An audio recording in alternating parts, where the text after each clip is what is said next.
If you want to work with high-end clients, you need to be high-end yourself, right? Guess what?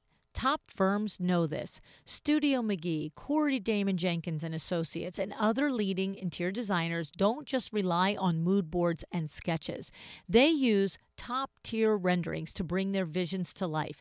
Because when clients can see the full picture, they say yes faster, with fewer revisions and more confidence. If you're still piecing together inspiration images from samples, hoping clients get it, it's time to level up your presentations. High-quality renderings elevate your brand, streamline your workflow, and help you close better and bigger projects.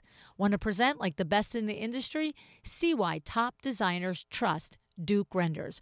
Go to dukerenders.com/Luann to learn more.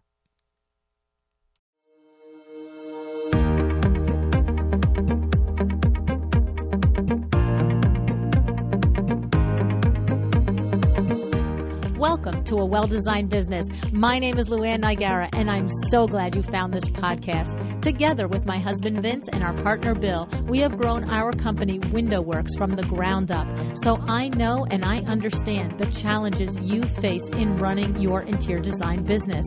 I also know that your talent alone isn't enough to ensure your success. So on this podcast, we talk about strategies and practical steps to help you grow your business. But make no mistake about it, we have our share of fun here too, mixed in with those aha moments that I love so much. This isn't fluff. Nobody has time for that. Whether you are a new interior designer or a seasoned designer, I am here to help you create and to manage the kind of interior design firm that you dream of. It's straight talk and it's action. Are you ready? Let's get started. Hi, welcome to A Well-Designed Business. Today, I am thrilled to welcome the talented Barclay Butera to the podcast for the third time. The last two times Barclay was here, we talked about the incredible empire he has built, the design firm, the showrooms, the prestigious licensing collections. Barclay has an eye for the creative side of things and a brain for the business side, and this has allowed him to grow his firm, expand, and gain widespread recognition. And while I appreciate this incredible talent as a designer and this savvy as a businessman, the other thing that I truly adore about him is his humility. He always comes across, whether it's on a podcast interview or the lucky times that I've been able to be in his presence in real life, as grounded and humble. And here's the thing, he would probably downplay his accolades, but I'm not going to.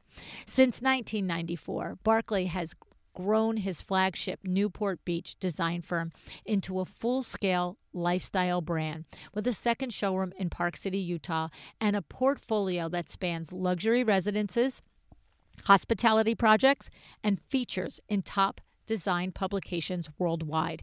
Known for his all-American glamour with a livable twist, Barclay has partnered with some of the most respected names in the industry, like Kravet, Lexington Home Brands, Fine Art Handcrafted Lighting, Eastern Accents, and Jaipur Living, covering everything from textiles and furniture to lighting and rugs. His recent collections with Kravet include Harbor Home and Sagamore, and they reflect his signature aesthetic, timeless, tailored, and effortlessly elegant. And there's a showstopper in his resume. Barclay was the first interior designer in the Rolls-Royce century-long history to be invited to co-design a vehicle. His Yacht on Wheels edition of the Dawn convertible featured crisp navy and white interiors, rich teak detailing, and debuted at one of the most prestigious luxury automotive showcases in the world. Barclay is truly an iconic designer who is always looking to learn, grow, and evolve. And he believes that finding your own unique style and point of view as a designer is a big part of having a successful career. And through all of his growth, he has also learned the value of balance and the importance of prioritizing quality of life, which has led to a lot of changes since the last time we spoke to him. You'll hear about that in just a moment. Now, before we speak to Barclay, I'd like to take a moment to thank our show sponsor, Kravet Inc. This brand, Cravat Inc., not only partners with exceptional people like Barclay, the best in the business, but when Cravat works with a partner, they help to bring the partner's vision to life with precision and style. As I mentioned, Barclay's latest collections with Cravat include Harbor Home and Sagamore, and they are beautiful examples of what happens when timeless design meets livable luxury. From coastal-inspired textures to crisp, tailored patterns, these collections reflect Barclay's signature brand of relaxed sophistication. And if you're looking for speed and value on your next upholstery project, Kravat's Jazz, Porter, and Taylor frames are now available with improved pricing and 6-week production timeline, so you can deliver custom luxury on a real-world schedule. Open your trade account today at Cravat.com. Now, let's hear what Barclay has to say in this latest edition about growing, scaling back, and finding your unique point of view as an interior designer. Hey, Barclay, thanks so much for coming back on A Well-Designed Business today. Absolutely. Great to see you, Luann. Yeah. So here's the thing. One of the things I love to pick apart with very accomplished, seasoned entrepreneurs like yourself is that you know all the things you know. I know that you're a smart thinking human. You're learning every day and you're probably iterating and making good decisions every day and making pivots. But the things that you do know, what would you say to the rest of us that look at the empire you've created, the design that you've created, all of the different things? What are some of the things that when you look back and you're like, these are some of the good decisions that are showing up these many years later that are paying off for me? Anything come to mind in that regard, Barclay? Well, people say that I'm half left brain, half right brain. And to tell you the truth, I really think that they're correct because I know how to run a business. Mm-hmm. And a lot of people in the design trade are very, very creative, but they don't know how to run a business. And, if you look at even my business plan on how I created what I do and, all the different facets of what I do, I've spread myself out so that I have, many different facets of my let me go back. It's okay. I spread myself out so you can see that basically I have a lot of different things to my profession that keep me kind of even keel. And that includes the design firm, that includes the licensing, that includes, what I do every day in trying to make, my career even better and more enhanced. So when I go and look back at what I've done correctly, I say I made the decision when I was 28 to start a firm. And, I left a long-standing position with my mother's firm and started my own firm in 1994. And, it kind of organically built. It became very, very big, very quickly. And did I prepare for that? No, but for some reason, someone was watching over me and I ended up making the right decisions. And, I look back and people say, well, what was that key moment that you knew you were going on the right track? And I would say that, when I was 30, so 2 years into my career, House Beautiful asked me to do a show house in Bel Air. And it was the celebrity show house in Bel Air. And they gave me the guest house. And I was in there with Waldo Fernandez, with Christine, let me go back. I was in there with Waldo Fernandez and Suzanne Reinstein and Catherine M. Ireland, Tim Clark. So, Wow. Some really, really big names. And then there's me who's 30 years old at this show house. And, I really, really had fun with it. And I really was enjoying life at the time. And so I would remember going up and pulling up and wearing T-shirts like I vacationed to tan because I had a house in Palm Springs. And, I went up there and luckily Callista was a sponsor for my guest house. And I did some really fun things with perennials and I made it old Hollywood and did a lot of black and white pictures with blue and white ticking wallpaper, and kind of did those soothing blues and blacks. And it ended up being a really huge hit. And I basically worked with Eric McCormick at the time. And the goal of every designer was to bring a client that was famous to the opening of this show house. So I got to be very good friends with Barry and Marcia, who were the owners of the house. And I think they thought I was just a lot of fun. So, I mean, and to tell you the truth, it wasn't being cocky fun. It was more really being fun. Yeah, you were just really, you weren't even aware of the heaviness of all, like the gravitas of it almost sounds like, right? Exactly. And I remember Suzanne, bless her soul, came to me and said, when I was wearing one of these crazy T-shirts, it said, well, Barclay, you have an interesting wardrobe. And, coming from Suzanne, that's like, me saying, I don't know what you want to call it, but it's like basically saying, are you appropriate? You know what I mean? Well, what's so funny is because the dozen times I've seen you in real life, you're always impeccably dressed. So this is like, wait, what? There was a moment when you didn't know that? Oh yeah. It was a wild time, but I was enjoying the ride, and then kind of being a businessman, but like also an owner that wanted to grow this into what it became. And so when I was doing the show house, it ended up being beautiful. Opening night came, and Eric came with his parents. And out of all of those designers, not one movie star came except for Eric McCormick. And this is when Will and Grace was huge. Wow. So I got all the media coverage. I got all the newspaper coverage. We got interviewed from every TV station that you can imagine. So the next day, what happens? I put myself on the map. You're on the map. And I'm on the map. Yeah. Wow. And it was amazing. It was amazing. And then I did the next one in Brentwood, and I did that with McCarthy. I'm going to have to back up. That's okay. Is it Melissa McCarthy?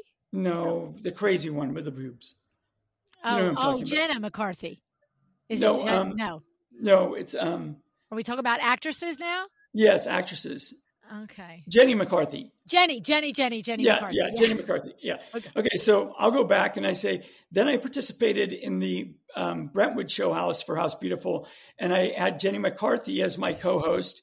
And, that was crazy in itself. I mean, she is like so much fun on camera. So I have Eric McCormick, and then I have Jenny McCarthy in a year apart at these great show houses. And really, it became almost like, what is Barclay going to do next? Wow. And, that went on to Chicago. It went into Miami. It went on to New York.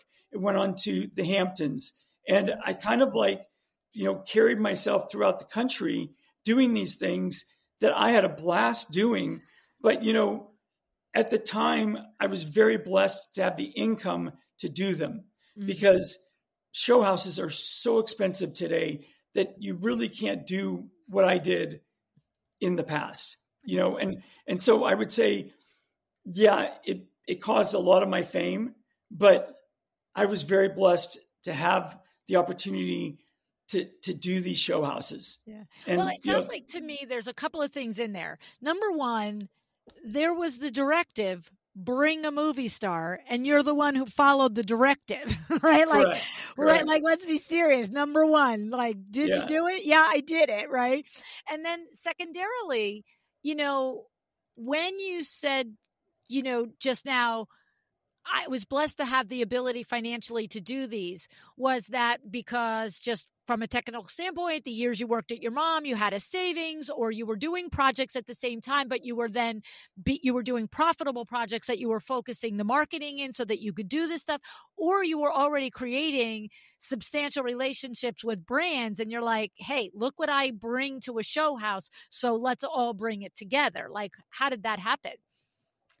I think more it was the relationships that I developed with magazines. Wow. And so magazines wanted my personality, wanted me to bring what I was going to bring to the table in design, push the envelope. When I did Miami, Stephen Drucker at the time, who was the editor of House Beautiful, put me on the cover. So, there I am in my early 30s with the cover of House Beautiful. And it kind of, again, set me on that track where I could kind of take this career of mine and grow it to where I wanted to be. Yeah. Now, did I make mistakes along the way? Absolutely. Mm-hmm. Did I overspend? Absolutely. You can think about this, because as I was expanding the company. So I was opening more offices, and that was, or showrooms. And, I went from Newport Beach to opening in Los Angeles, to opening in Park City, to opening a second one in Los Angeles, to opening in New York. At one time I had 7 showrooms and 132 people. So if you think about it, that's too big. It's too big. You know what I mean? So I learned really quick. And then 2008 came. Oh, so times. We all learned a lot in 2008, and I survived, thank the Lord. And so it caused me to understand that I don't need all those showrooms to be as successful as I wanted to be. And I don't need all the management that I had. And I'm talking middle management and senior management, that I had to have a career that I really wanted to enjoy. And now we're at 37, 16 interior designers on staff. And, people would say, well, that sounds big. And, to tell you the truth, it is big. And I only have 2 showrooms now. So overhead wise, I don't have to stock the overhead that I used to have to stock. Right, so, right. I don't have warehouses like I used to have full of furniture, but it's allowed me to kindle these relationships with associate and senior designers that work with me. And we all work together as one big family. And as a result, I've created kind of a very family environment, or much like a family environment to my design firm, And, I have designers that have been with me 24 years, 21 years, Wow. These people will stay with me. And it's because I'm an honest, successful interior designer that really heads up a company that they want to be part of. And that's another blessing that I have. Well, it's a blessing you create, right? Yeah. Thank you. Yeah. Yeah. But, it's also part of your personality. It's part of your integrity. I think there's a lot of aspects that make people want to be drawn towards the company, and it's that environment that I create that people want to be in this comfortable environment that they are, and that they can be themselves, but still work for me. Yeah. It's kind of like, remember when Ralph Lauren had all of his showrooms for home? If you remember, all of those interior designers that worked in those like little mini showrooms for home all had their own clientele. So they worked underneath the Ralph Lauren umbrella, but they all had their own clientele. It's very much like what I do today. So I get involved with specific projects, but I don't get involved with every project. So the company might be doing 170 projects at a time. Okay. And I'm taking a remodel of a bathroom to an entire home, to a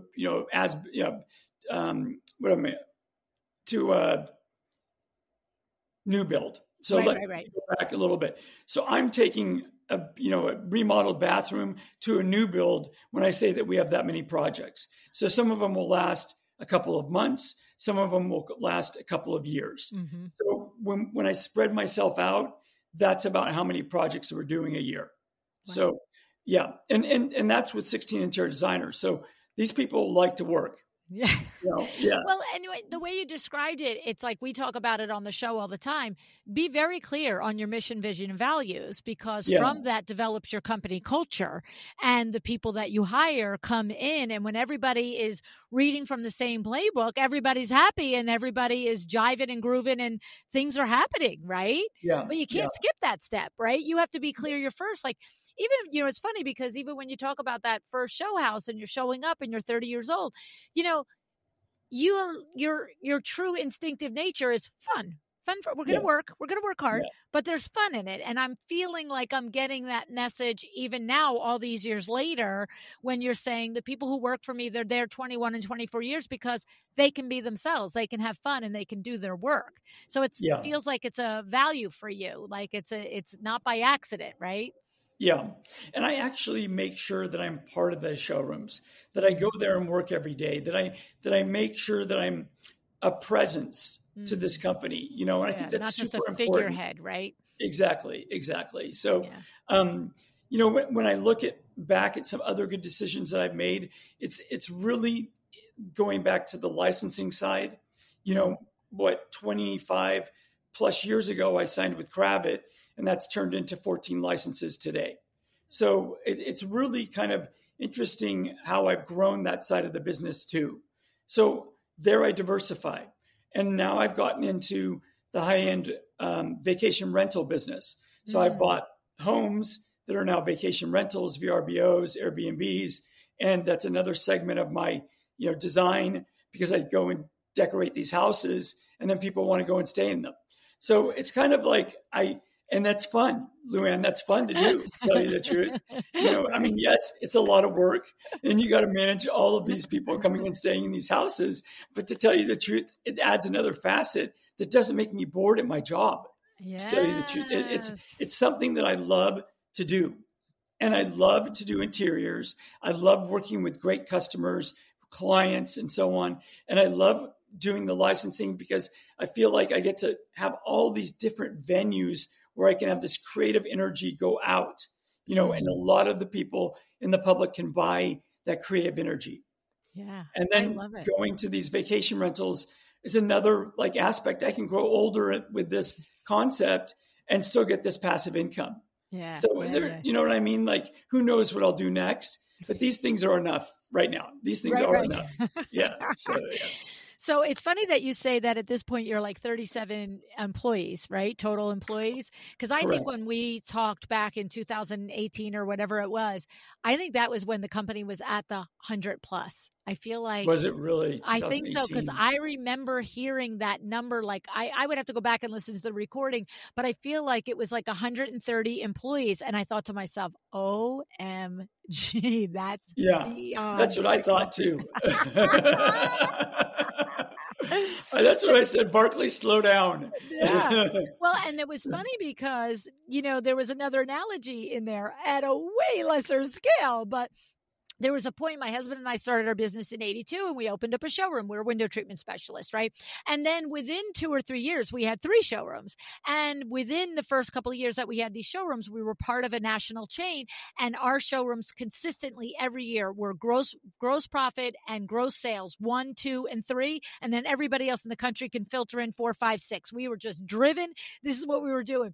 But then came time to have baby. And, I'm the major salesperson of this company and my husband's operations and finance. And I'm running around like a lunatic. And there were 2 or 3 times in the first month that I went back to work, because I went back to work when she was 4 weeks old. There's that crazy pants and out thing right there. But where I came home in the first month, 2 or 3 times where I had to leave before she woke up and I got home after she was asleep. And I'm telling you what, it was like a knife in my heart. And I just looked at my husband and I said, this ain't worth it. This is not this is not a dress rehearsal for our life. I know we love business and I love creating things and we are good at this. But as the leases came up, I was like, you got to let that store go. I'm not doing sales for that. You got to let that. So we went from 1 store to 3 stores, from, 2 employees to 24 or 21 employees, I think it was. And then we backed it back down. And I will never forget, after it probably took 2 years to back them back down, 2 or 3 years, because we just had different arrangements about what time I left in the morning and what time I came home at night. But we had signed leases. You just don't never mind. We don't like this. We're going to move on. But I remember there was a moment he looked at me and he said, do you understand that 3 years ago, whatever it was, we had 21 employees, we had 5 vans, we had this and that and the other thing. He said, and this year we're back to 1. We just finished a year back at 1. He said, and you, me, and Billy are going to bring home the same personal net income as we did when we were managing what I used to call the who's not coming to work today game. Yeah. with 21 employees. It was all right. You know what I mean? And so it's just a funny thing that, a lot of us, you on a much larger scale, of course, but grow it up and build it up. And then we're like, wait a minute, is that really what I want to do? Right? Yeah. Yeah. Well, I think that we learn personal time is so important. And if we don't have that downtime, we're not good when we have to be on. Yes. And that's what I learned too, is that, you have to really think about the fact that if you don't get your rest, if you don't get your downtime, you're not going to be good when you have to be on. Right. Honestly, you know, look at this right now. I have to be on, but did I get a good night's sleep? Yes. Did I have Hannah and Mateos come over and help me because I'm not good at electronics? I'm not good at tech. Brain power lost by trying to hook up to the recording equipment, right? Yeah, exactly. But it takes a team. And if you think about that, I make sure that I have a good team. Yeah. And that good team is always a good support to me, and I'm a good support to them. And I think if we took another thing that I've learned a lot is it takes a good team. Yeah. Yeah. I love it. I Yeah. love it. Now, switching gears, and everybody that listens to me on the regular is going to be like, wait, what? You're doing that now? Because I'm going to switch gears to the design side. And my whole line is, I don't talk about the pretty. I expect you to do the pretty. I want to talk about the business. But there's a moment here that I want to just, you said that you went super bold with that first show house, and you did the blue ticking and the blue and white ticking with the bold black and blah, blah, blah. And I know enough about design, and aesthetics and design to be dangerous. Let's be serious. But I know enough to know that you've got a look-ish, right? Like you've got a signature look with the blue and the white and the different things. Was that the birth of that? And like you just was like, this was the cool thing that popped out of your head and then you built it from there? Or had that already been part of your design aesthetic that was just the announcement in a show house to the world? I think blue and white has always been part of my world, to tell you the truth. Yeah. It's a classic, color scheme. It's something that I've always loved. And you can see it in my licensing, how I always have a lot of blue and white in my licensing. But I also don't want to be tied to that category because like in the mountains in Park City, we do a whole contemporary feel. And the contemporary feel could be very tonal. It's less merchandised. People want to live like with glass and beams and so on. They want to enjoy the exterior and less merchandised interior. So I have to take approaches differently in Park City than I do here. Interesting. So if at the showroom here, we have like a portion kind of like broken up into 3 segments. It's 4,500 square feet. And so the front is transitional, borderlines contemporary. The center is a little bit more fashion, like right now we just stuck greens in there, a little bit of pale like brown, but green is so hot. So like that's kind of another fashion statement. But if I didn't do my bleached oak in the back with my blue and white, I think people would freak out. They'd be like, honestly, wait, I thought I was at Barclay's place, right? Like what's going on? Yeah. So I always have to keep an element of that blue and white, especially in Newport Beach. People expect it from me. So yeah. Well, and listen, I've had your drapery books, the collections up with Cravat over the years, and it's there. But to your point, you're not a one horse show. You're not a one act show. You can design across, but it is interesting when you think about creating a brand around a thing, whatever that thing is, color or it's, scale or style or whatever things brands are created around from an aesthetic standpoint. Right. Yeah. But that's interesting. Okay.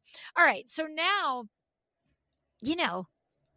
like what's next? I mean, you're not near retiring. I mean, you could, but it doesn't sound like your voice sounds like it has too much energy and passion for what you're doing now. Are there new things in your mind that even if you don't know them yet, you're like, I'm not done creating new ideas and new revenue streams or new things? Or is it, no, if it comes to me, it comes to me. But right now I'm concentrating on collating them and making them fit your lifestyle so that you can live and breathe and relax maybe. I don't know. Well, what I did in Newport Beach is that I had a landlord that was getting ill. And, he had been my landlord for 30 years, and he ended up not being with us. He passed away about 6 months ago. But I saw the fact that this man loved me and loved me as a tenant. And I went to him a couple of years ago and I said, I want to sign a long-term lease on this location. And this shows confidence to my employees. It shows the fact that I'm not going anywhere. And what I did is I signed 4 5-year extensions. So when Newport Beach's lease is up, I will be 75 years old. Wow. So it'll tell you that I'm not going anywhere. Going anywhere. Yeah, exactly. So, I mean, and that's my original showroom. That's what people know me for. Park City is my second showroom, and I've been there 22 years. I own the real estate up there. There's no overhead, just the what goes with the employees and utility, right, HOA and so on. But I don't have a lot of overhead in that location. So it's an easy location to keep. Yeah. And plus, I was one of the OGs. I mean, literally one of the original designers to go up there and start out. So, and now it's blown up. It's absolutely blown up in Park City. So it's crazy, right? Yeah, it's and crazy. What was that? Was that just like truly a place that you enjoyed being at, or you kind of looked at demographics and did you have a crystal ball mentally and strategically in your brain and you thought this is a good next place? Or was it like that's where you enjoyed being and you were like, there's opportunity here. Let's bring my genius up here. I went to college in Utah. And then when we bought a second home, we actually bought in Deer Valley. Gotcha. And so kind of like it stemmed from more the play aspect of my life that I saw the opportunity right after the Olympics to buy in there, become one of the first. And it was an opportunity that I didn't want to pass on. Yeah. So, that's how things happen, right? It's like the cross section of our interest, our lives, eyes wide open, seeing opportunities. It's not necessarily that, you put your stake in something all the way across another part of the country that you have no affinity or information about, right? So hence being the New aware. York office. Yeah. Hence the New York office. So, I mean, but it was fun, and I got to spend a lot of time in the Hamptons, and it was a fun moment at the time. Is that office no longer open? Is that one of the ones that you closed? Yeah, that one was closed. Yeah, so we closed that one. Then we closed the three LA locations. Then we ended up closing my second location in Newport, and so then now that's the two that I have left is Park City and the large Newport location. Okay. So, yeah. And I should say, when you were talking about what other things I've done, because it's summer and I forgot because we're closed during the summer season, I do have a new antique store in Rancho Mirage, California. Oh. So out in the desert. Wow. So, and that one is, it's called Terra Hawk. I have a partner in it. So it's Tera, the end of my last name. His last name is Hockey. So it's Terra Hawk. Is the name. And I really have put together kind of a vetted travels, antique store, art, collectibles, sculpture, and so on, and furniture, and put it into this Spanish bungalow that I bought a couple of years ago that we redid. And it's really a fabulous store. I mean, it's really, really beautiful. Yeah. It sounds special, right? It's very special. Yes. Yeah. I mean, we're starting to get weddings, wedding parties there. Oh, so that's how special it is. Yeah. And the thing is, this is something that is creative outlet for you. As you do your travels around the country and the world, you're keeping your eye open. That would be great for the store. That would be great for the store, I'm imagining. Yeah. Yeah. Yeah. And, and it's when I went to Marrakesh or South Africa, I always think about things that would be sellable there that would be so unusual that they've never seen them before. They've never seen them. And now every pleasure trip is a business write-off. I mean, there's that. Yeah, exactly. I'm shopping. Yeah, exactly. Well, I think that started with Maison, to tell you the truth. I've done Maison so many times, and I used to buy containers at Maison. And I think that me going to other places now causes me to have that diversity with my eye on what to buy that's not available when I go to that show. Yeah. Yeah. Well, and that's the thing, I've had Layden Lewis on the podcast and Charles Pavarini on the podcast. I don't know if you know any of these guys. They're very successful designers in the New York City area. I know them both personally. I've worked with them for many years, but they're both two people that I objectively know how highly cultivated their creative process is. And when you talk to them about it and you really say, tell me about it, why is your work different? Why it's elevated? It's just not normal. This isn't just putting patterns and textures together. Something is happening in your brain that's different. And they both have this superpower. And lots of designers do, don't get me wrong, but lots don't.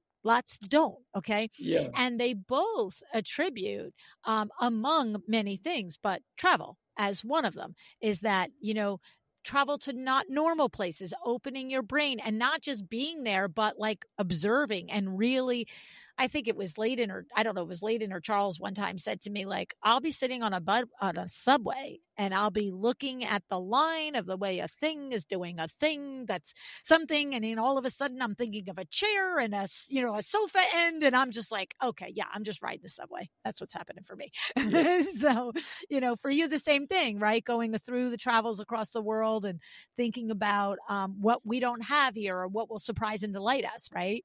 Yeah. I mean, when I talk about like things that inspire me, fashion is always at the top, travel is there, and cinema. So I really get inspired by cinema because it's a lifestyle and people take 2 hours and they create a magical, experience. And Right. so I think cinema is something that's always been part of my, like mantra of what I love. And, and even classic cinema where we get to see the dress from the Fred Astaire days, or, we get to see Down with Love in the 60s. And, like there's a lot of like fun things in cinema that you forget, like that it brings a lot of ideas to interiors. And fashion, I could talk about the skaters in Laguna Beach or Venice Beach, or I could talk about New York fashion, or Paris fashion. But there's so many things to be inspired by in all of these things, including travel, that I like the well-roundedness of saying those three really help me, create what I create. So I love it. The cinema thing, that's like, like an LA boy, right? Like there you are. You grew up in LA, in the Hollywood and the movie and all the thing, right? I actually grew up in Palo Alto in Northern California. Oh, interesting. And moved I moved to LA or LA area in 89. So I've been down here the majority of my life, but then I grew up there, and so, it's kind of going from maybe a much more conservative town to coming down here and being able to be extremely creative. Yeah, definitely. Because Palo Alto, I'm going to out myself with, that's like the Tech Valley, Silicon Valley. Is that up by that way? Okay, yeah, that's where Stanford University is. Okay. Yeah, Stanford is there. Yeah. Right. So very different culture vibe, right? Yeah. Much different. Yeah. Yeah. Which leads me to what I remember very clearly and distinctly from our first interview, is that business, that left side of your brain. It's, so now this conversation, we've talked a lot about the right side of the brain and all of that inspiration and the fun and the culture building and all of that. But it doesn't happen, Barclay, at your level of success if you're not also managing and constantly evaluating the business decisions. It can't be all just fly by the pants, right? Yeah. And so, correct. You had that from the beginning coming out of your mother's firm. Did she also run? So I find that people come from working for other people, mothers or not. It's either I learned how not to run a business or I learned how to run a business, right? Well, I mean, I think that she ran a different kind of business. She did about over 200 model homes a year and worked for every major developer in the model home business. Very different. If you really think about model homes, you're talking about, 4 to 5 homes that you've been assigned to create themes in each home, different color schemes. Right. And ultimately the expediting is massive because you're ordering furnishings, accessories, so on. And you're doing all the interior decor for 5 homes that need to be installed in 1 week before a grand opening on a Saturday. So semis pull up every time. And you've got exactly. It's actually worse than doing a show house because you're doing 5 houses at once. You know what I mean? And you're running, and then mom you got to make it in. for the masses. The design has to be for the masses, not for bold and let me get on House Beautiful cover because this is so special, right? Correct. Well, but it would teach you how to work quickly. Discipline. Discipline. And then my mom would fly in maybe the last 2 days of the installation, and she'd say, I want master bedroom in unit 3 to be the guest bedroom in unit 1. So then you're having to switch the furniture from one house to another, and you're working very long days. And so it taught me of what taught me what I don't want to do in life, to tell you the truth. And I don't want that many projects. Right? Yeah, I don't want that many projects. So, but it was fun. And she put me to work and she had me work hard. And then I went to 1 year of law school, so I kind of diverted and went to 1 year of law school and absolutely disliked it. And nothing against attorneys. I just disliked me in law school. And then I went back to the design business. So yeah, that's crazy.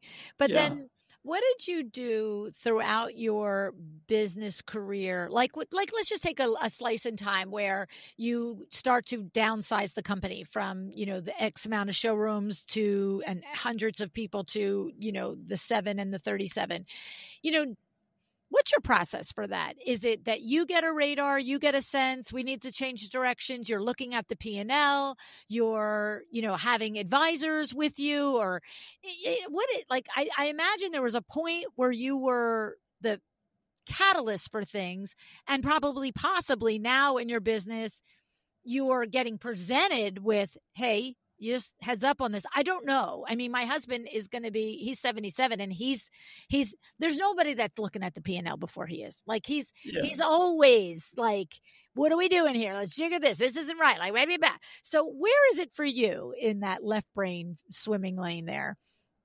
Well, I think that definitely I'm the catalyst to shrinking, okay. And again, like I said, it's quality of life.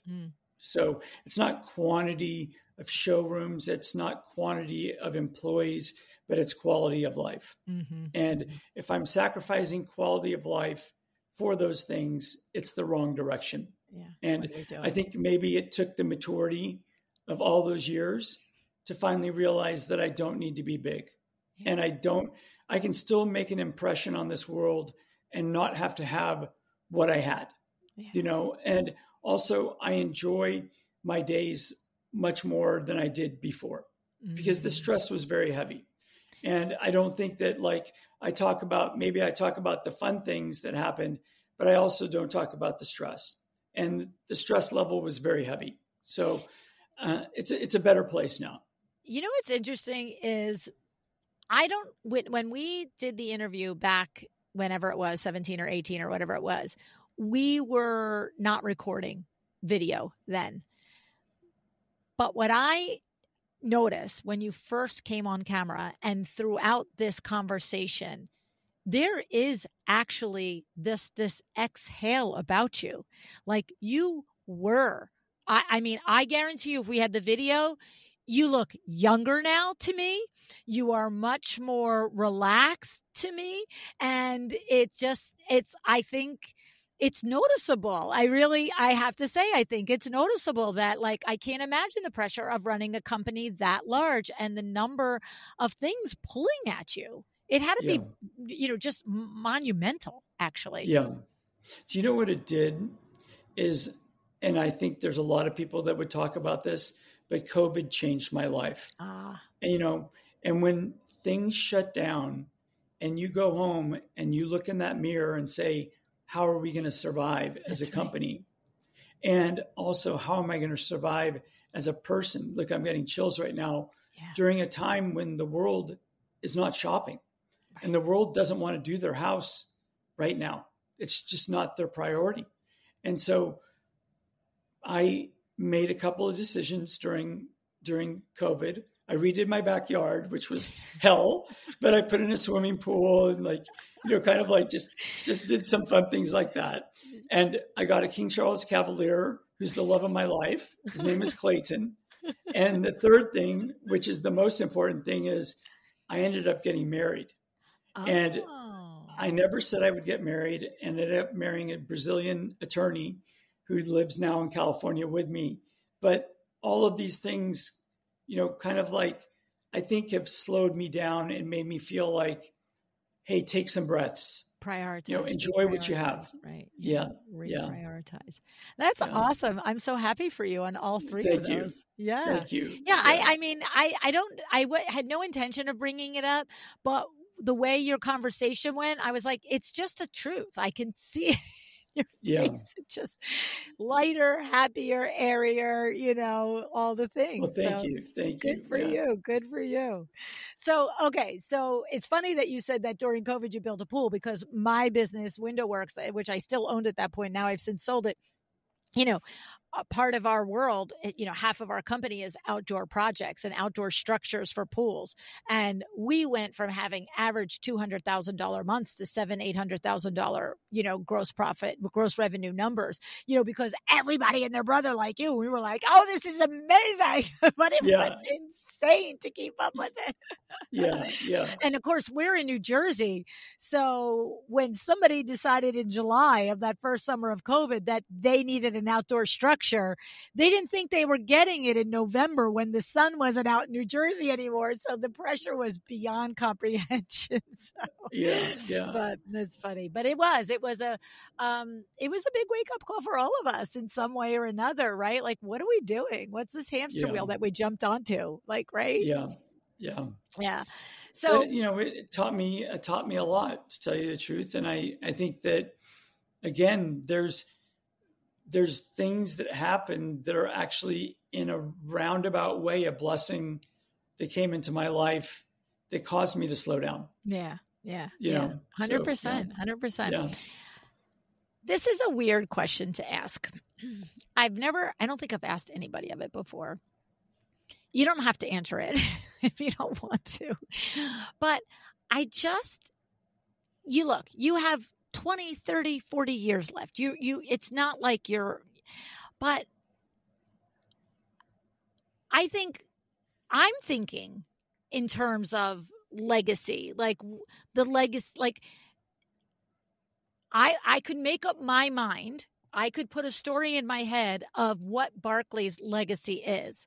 And all of us, we all have our thoughts and our opinions about you, our adoration of you, our acknowledgement of your design, our acknowledgement of your business acumen, all of the things. But none of that's important. What would you say are some of the things that come to your mind when you think of many years in the future? Are there words or sentences or ideals that come to your mind as, these would be the things that I would hope my legacy would include? Does it anything come to mind there? Or are you just like, stop it, Luann? No, I actually think of people, to tell you the truth. Mm-hmm. And I think about people like Ralph Lauren, and, he's achieved everything he possibly could achieve, and, has lived a wonderful, fulfilled life. And then I think of Bill Blass, a classic American designer, and left his stamp on this world and really was about tailoring, and then you think about Dior, or you think about, let me think of another interior designer that I love. Oh, Mario Buada. So like, I knew him when I was in New York, and he lived a wonderful life and became the king of chintz. Yeah. And, but his stamp was on interior design. Yeah. And I think about people like that I've had the opportunity to be a friend of, and in this industry, and that's influenced my thought pattern.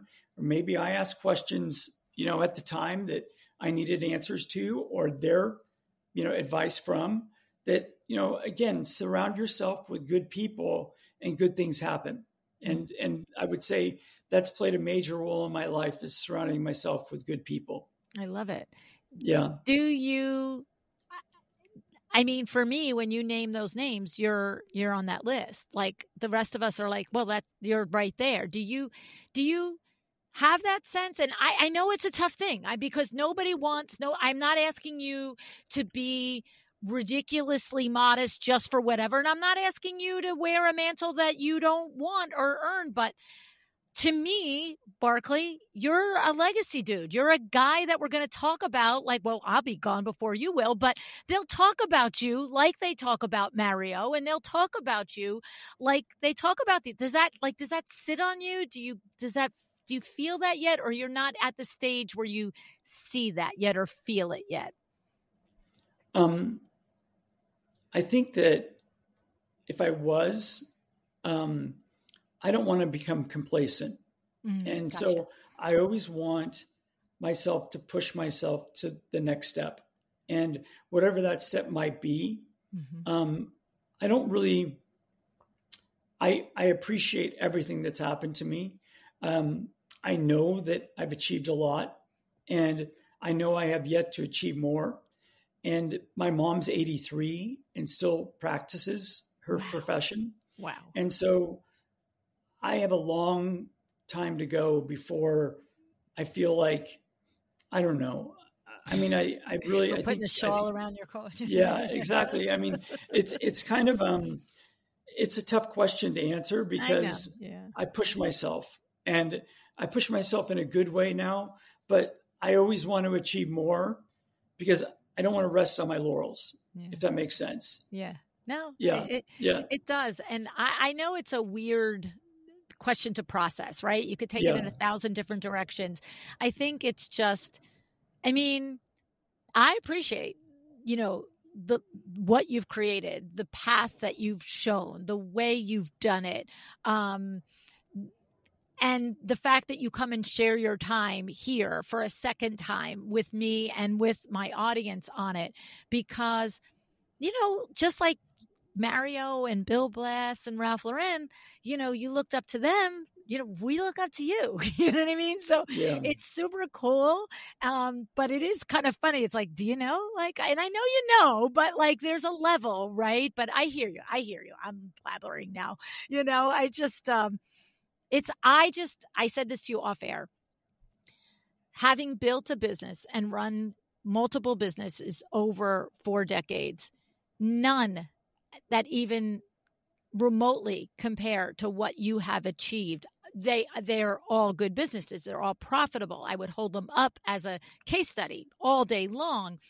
But I know what goes into it. And when I think about the scale and the levels of diverse streams that you manage, I just can't help but just I know all the designers have that true awe, respect for your design. And I'm just like, I have it.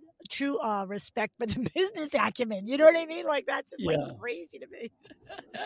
So I don't know. It's fun to be in your presence and to hear your thoughts on these things is really the bottom line. Thank you. Yeah. So no, it's fun to be here. Yeah. Yeah. Yeah. So I don't know. It's funny. My daughter used to have a podcast and she used to end it. And every once in a while I grab the line.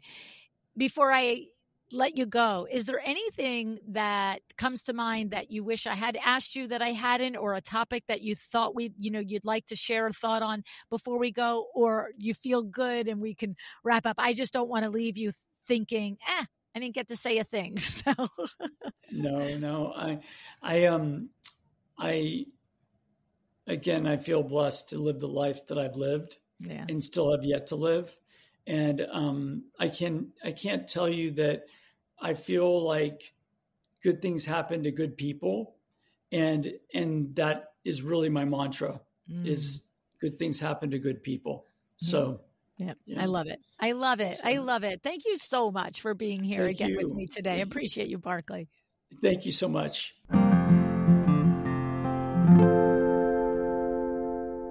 Well, I'll tell you, it's always an incredible honor to be able to have a conversation with Barclay. I mean, to think about that, we've had the conversation with him both at the height of his growth, when he was juggling over 100 employees, to now when he has consciously decided to somewhat scale back, right?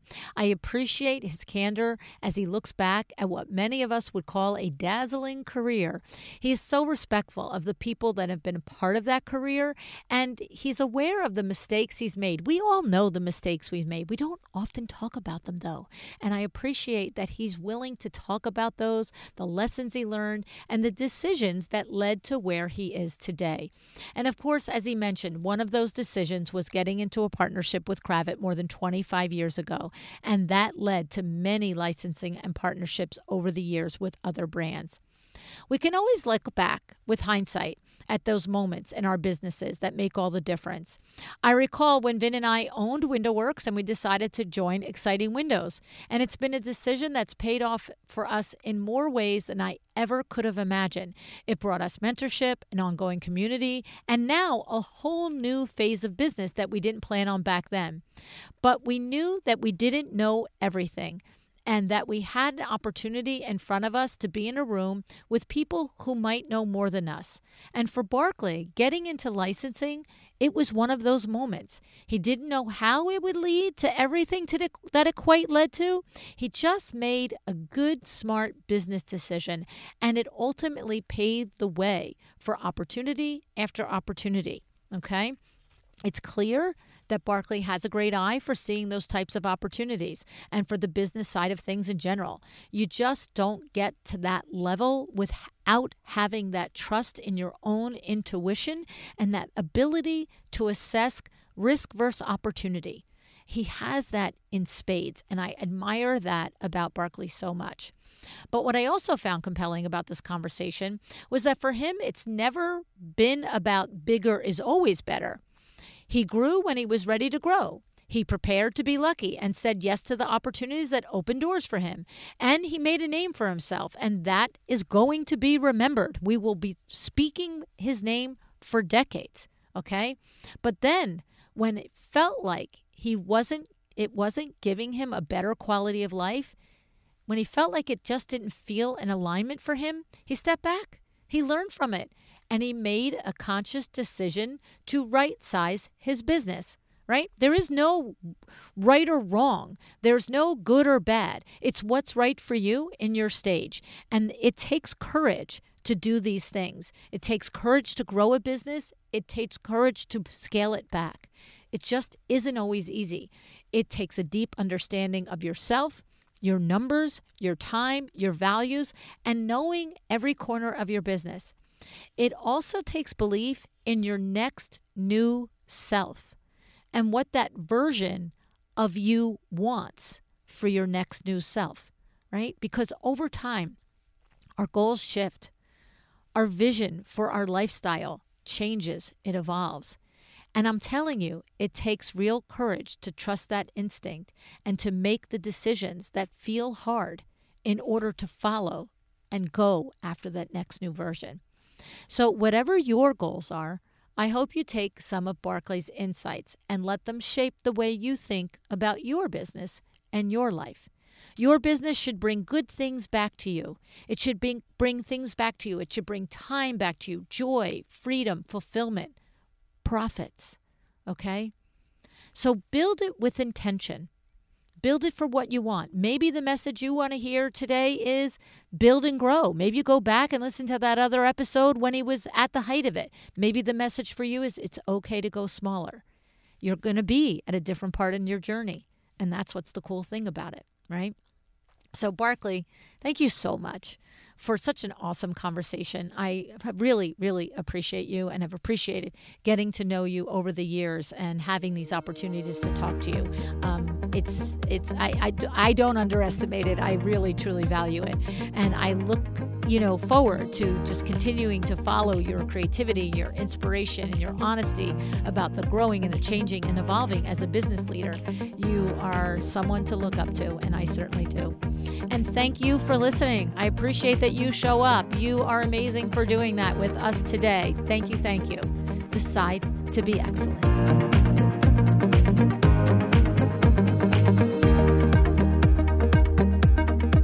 Thank you for joining me today. This podcast is a production of Luann Nigara, Inc. If you want to know more about me, my books, or Luann University, go to luannnigara.com. And if you are interested in having WindowWorks help you with your next window treatment or awning project in the New York, New Jersey metro area, go to windowworksnj.com to learn more. Have an excellent day.